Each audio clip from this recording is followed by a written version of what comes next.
Hello, I'm Richard Ridge for BroadwayWorld. Kaufman and Hart's Pulitzer Prize-winning classic, You Can Take It With You, has returned to Broadway at the Longacre Theatre. Under the direction of Scott Ellis, it features a starry cast, led by James Earl Jones, Elizabeth Ashley, and making her Broadway debut, Rose Byrne. And I'm here on opening night, where I caught up with the company.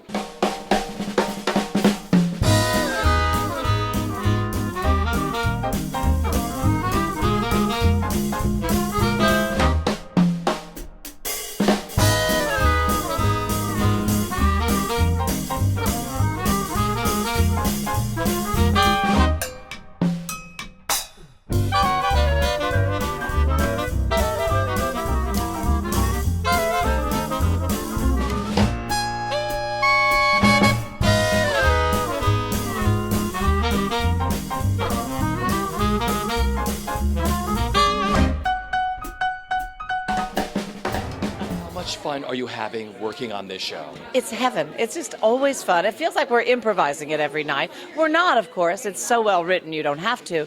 But this cast, I mean, they'll throw you, you feel it's fresh every night because they're so good and lively and inventive. And we're all looking for the next best laugh. So it's a great competition, too. You live so well in this genre. Tell me what you love about their writing in this play. Well, I think this play is pure in its generosity, and it's pure in its comedy. It's very much what I think America offers the world in theater. You know, vaudeville. It has a pattern, a rhythm, and it's so America. It's so captured. All of our mess and all of our love and all of our optimism, and it's all there, and it's fun to do rather than always the dark. You know, I worked years ago with Jason Robards, and I did Iceman Cometh, and he always said O'Neill had a lot of vaudeville and patter in it, and he always put that in when he did Hickey. And I've always thought, oh, how great. So you don't divide it so much as to there's the heavy drama coming. It's very American. It's how our language is. You know, we're quicker. We're quick. What was it like discovering this play with this big bunch of fabulous actors? Oh my God, it was fun. It was really like and Scott was just terrific at navigating these shoals. Let's admit it. Come on, you're gonna get to choose so much. Who are you gonna choose? My moment or her moment? You know, and it's fun because he has such good taste that he always chose the right moment. And I think it's fun to throw up a big mess and carve it out. And this is the cast that does that, including James. You know, what is it like working with James Earl Jones? It's very special. He's a very special spirit. I love his exuberance, and he's so excited to get on the stage every night. Though anytime I come in and stumble in thinking like, oh, the subways are so terrible, I'm so tired. And he's so like a kid. You know, he's like, well, let's get out there, we get to do it. And I'm like, well, yeah. You know, better straighten up. It's so funny to come out of a show and feel so elated and good about the world and about your life. I'm over the moon. How much fun is it playing this role in this show? It's a dream playing this part. I mean, it's a role that I read and I thought, wow, there are a million possibilities here. What can I do with this? And the director, Scott Ellis, let me do all of them, which was amazing. He just gave me the longest leash anybody has ever given anyone, and then was very wise in the way that he brought me back when I was tipping over the precipice. But I have a blast. I have such a good time playing it. And working with this cast, a dream cast. It's unbelievable. I mean, James Earl Jones is just the kindest, sweetest, egoless-est person in the world. He takes such good care of all of us, and also just loves to be with all of us. He just loves to watch us and have fun with us. And I get to share a room with Fran Kranz, who's just the best. He's super fun. Yeah, it's wonderful. You know, we all spoke very early on. I think it was like your first week, right? We all spoke. It was our second day. Yeah. So what were rehearsals like working with this cast? Well, early on, it was crazy because we all sat around a table and James Earl Jones had already memorized all of his lines, which was thrilling. And but it just grew. It got better and more fun and crazier as we went along. I feel a great sense of relief, a great weight being lifted. I know we have a fantastic show, and this is that moment where the gates really sort of open. You know what I mean? It's ours. We already are having fun, but it's I can't tell you as an actor the sort of elation of being done with opening night.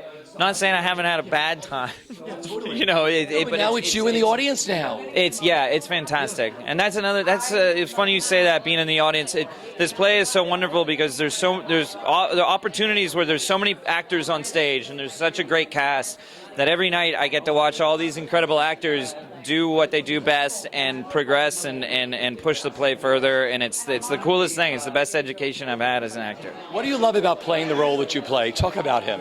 I never play leading men like that, but what was the nice thing was to realize that he loves the Sycamores, and it's a sort of gang of not leading men. It's like a gang of character actors. It's a gang of the supporting people. They're all eccentric. They're kind of weird, whatever you want to call them. And the fact that he's in love with them made my job so much easier because it helped me settle back into sort of what I'm comfortable with and what I know, and that's eccentricity, and that's being different, you know. How about You Can't Take It With You? It's a classic American play from the 30s. Couldn't be more fresh, more timely, hilarious. We've been in previews for about 5 weeks now. Every night we get a standing ovation. I think that says something, doesn't it? Yeah.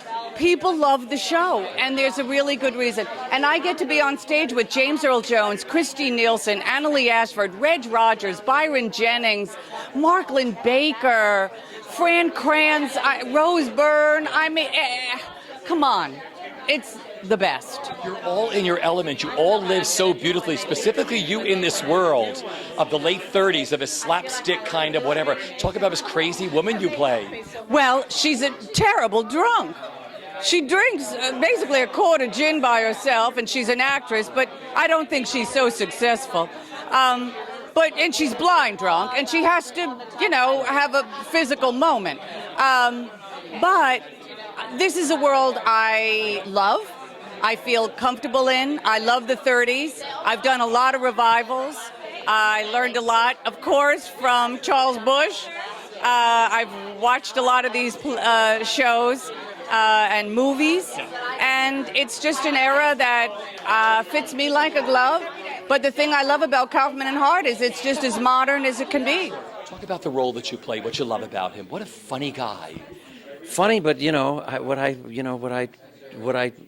was hoping was, the Chekhov aspect was like, he is dark, James says it. He says he tends to look on the dark side, which is a fantastic. Just how did he get that line put in? It's like we wrote it for him, But he is dark. He's dark and he's sad, and it's a terrible time.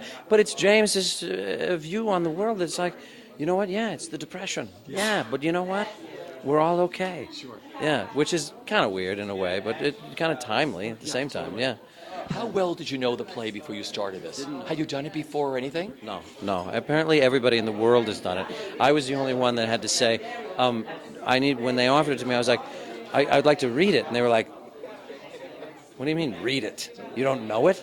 Yeah. And I didn't. And I had to read it. And I was like, this is an old play. But as soon as we read it around the table, it was like, it's not an old play. It's a great play. Yeah. What's been the best part of the experience for you with working on this play? I couldn't even tell you. The whole thing is terrific. I mean, really, it just is. It's a great group of people, a great working environment. The houses have been fantastic. I don't even know what to say. It's just been a terrific time. How do you feel tonight, opening night? I feel wonderful. We're glad we had an opening. We've been previewing for a while, and now we're just going to, keep it going and get funnier and funnier, probably. This is such a wonderful production. Talk about this woman that you play. Oh, my God. She's complicated. She doesn't say a lot, but she's complicated. I know a little more about her now. I think she loves her husband, and I think she might need a little more in some areas, if you know what I'm saying. And I think she loves her son very much, and they want the best thing to happen possible. They're just not surprised. And working with this cast. Oh, it's heaven. It is absolutely heaven. I mean, I've never been with such a massive group of people that get along so well. Yeah. When you took your bow tonight, what went through your mind? That I'm the luckiest girl in the world. What an all-star cast up there. I mean, it literally, I keep saying this, it's the all-star character actor brigade, led by legendary James Earl Jones. Whenever I'm nervous, I just look at James Earl Jones and I go, that's James Earl Jones. And he's cool as a cucumber and enjoying life and living his life as grandpa on the stage. And all my fears just wash away. It's magical. You know, you and I spoke, it was the second day of rehearsal when we all spoke. What was it like working with Scott, finding this play with this brigade? You know, it was wonderful to develop the play with Scott because he has such great respect for the material and such great respect for all of the beautiful humans in the room that bring so much of themselves and their own imagination to who they have created. And I think we're very honest to the play's origins and very honest to where people were in that time in history, in life, and culture, politics, and it is absolutely astounding. It resonates thoroughly today. Playing that role, the energy you have, what's your prep like before you go on? Well, I've been doing a lot of Bikram yoga. I've been going to Pilates 3 times a week. You'd think my body would be kicking, but it's not quite yet. Maybe in like a month we'll do like a weird photo shoot where I'll be like, this was me before and here's me after. Hopefully, maybe not. But my right pinky toe is full out broken and my left big toenail is just gone. It's gone. That was a gross day. Christine Nielsen was like, oh my God, I cannot see that. I'm going to vomit. It came off in the dressing room. That is crazy. It was gross. Okay, so taking your bow tonight, what went through your mind? Well, you know, every night that I take a bow, I think about all of the beautiful humans in my life that have, you know, made me the person that I am today. And I always, you know, think about my grandma who's upstairs in heaven looking down upon us. And a special thank you to my mom tonight as I bowed for driving me to dance class 5 nights a week from the age of 7 till the age of like 14. And like spending the tiny bit of money that we had on weird tap shoes and point shoes, because point shoes are not cheap. They are so expensive. Who knew? And I go through a lot of them. I've been going through like 2 pairs a week.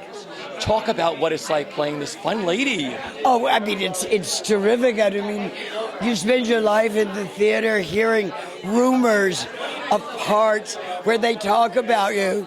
And you just sort of have to appear at the end of the play, say some wonderful things, wear wonderful clothes, and leave. I mean, it's great. I've never done it before. It's terrific. But this production of this play is extraordinary, I think. I mean, I think it's rare, if ever, that you'll see this many top-of-the-mark Broadway regulars all at the top of their A game on the same stage at the same time. You know, I mean, that's something, I think, and I'm just thrilled to be in it. Well, that's Jeffrey Richards. The other night I said to myself, this is a throwback when you used to look at those old ads from like the 30s and 40s where you said it was all the top marked people. There's 20-something of you on that stage when you take your bow. Isn't it amazing? Yeah, I mean, I'm thrilled to be in it, really. Talk about working with this cast, what it was like discovering in the rehearsal room. But, I mean, it's the best of Broadway at the top of their game, reveling, wallowing, and working together. It was just great. It was a once-in-a-lifetime experience. Because you've worked with everybody. You had some incredible work on stage. So, I mean, to top it with this is amazing. Yeah, 55 years. Welcome to Broadway, your debut. How does it feel? Thank you. I'm really honored to be here and just really, you know, very humbled and honored. Such an incredible cast of people and yeah, it's quite exhilarating opening night, but it's fun, you know, it's such a fun play. It's really hard not to be charmed by it, and I think it still resonates, really. There's beautiful themes at the end of the play that he kind of discusses every night. I kind of take something new away from what James is presenting to us, and it's really beautiful. I was going to ask you, what is it like working with this brilliant ensemble of actors led by James Earl Jones? It's wonderful, you know, he's such a pleasure, and everybody is such hard workers and so have such a but everyone has levity about it too. Everyone has great senses of humor and comic timing, and I'm relish every day. I feel really lucky to be going to work every day. You know, we spoke like the second day of rehearsal Yes, when we all met that yes, day. What was it yeah. like working with your director Scott and sort of finding the whole play with this group? It was amazing. Scott is he's gentle, but he also knows what he wants, and he's willing to explore many things, and he doesn't kind of put anything too much in place. He really wants to see how things evolve organically. He's very authentic and follows sort of the people's instincts really well, which I loved. Do you remember when you took your bow tonight, Broadway Yes. debut? What went through your mind? Oh, I was so moved. I saw my brother and my friend and Bobby in the audience. It was lovely. It was really, it's very moving. It's a big night for me. Little girl from Sydney, Australia, here in New York. It's really very, very lovely.